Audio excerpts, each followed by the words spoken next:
গাছের পাকা পাকা আম দিয়ে আজকে দিনটা শুরু করে দিলাম। খাওয়া দাওয়া করতে আমার বেশ ভালোই লাগে বুঝলে, তারপর যদি সেই সব খাবারগুলো বাগান থেকে টাটকা টাটকা তোলা যায়। তো যাই হোক, আজকেও হাতে গন্ধ পাতা দেখে কি ভাবছো যে আজকেও গন্ধ পাতা রান্না করব? না না, কালকে যে আমি গন্ধ পাতা রান্না করেছিলাম সেটা গন্ধ পাড়া পড়শিরা পেয়েছে, তাই আমাকে একজন চেয়েছে, তার জন্য তুললাম। আর আমি আজকে তুলে নিলাম কয়েকটা কচি কচি বেগুন। আমাদের হবে না করে ভালোই বেশ বেগুন গাছগুলোতে বেগুনে আয় দিল।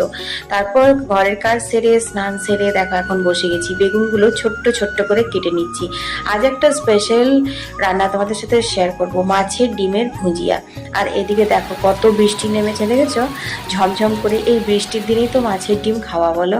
কড়াইয়ে সর্ষের তেল দিলাম, তারপর পেঁয়াজ কাঁচা লঙ্কা দিয়ে হালকা করে ভেজে নিলাম।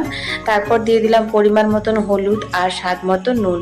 তারপর আবার একটু নাড়াচাড়া করে নিয়ে এখানে মাছের ডিমটা নুন হলুদ ভালো করে মাখিয়ে নিচ্ছি।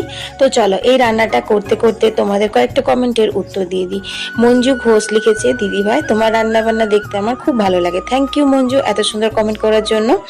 অলোক গাঙ্গুলি লিখেছে, অর্পিতা দি ভাই তোমার রান্না বান্না দেখতে খুব ভালো লাগে, তাছাড়া তোমার ভিডিওগুলোও দেখি আমি, আমার খুব ভালো লাগে। থ্যাংক ইউ দাদা ভাই এত সুন্দর করে আমাকে উৎসাহিত করার জন্য।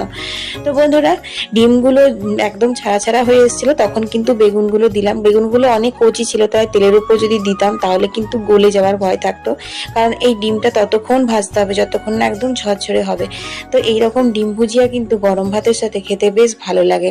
তারপর খাওয়া দাওয়ার পর একটু বেরিয়ে পড়লাম, আজকে স্কুটিটা একটু সার্ভিসিং এর জন্য যাওয়া ছিল আর কি, সেই জন্য।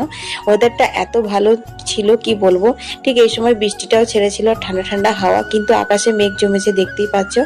এখন তো বলছে এক সপ্তাহ এরকমই ওয়েদার থাকবে আর এইভাবেই বৃষ্টি হবে।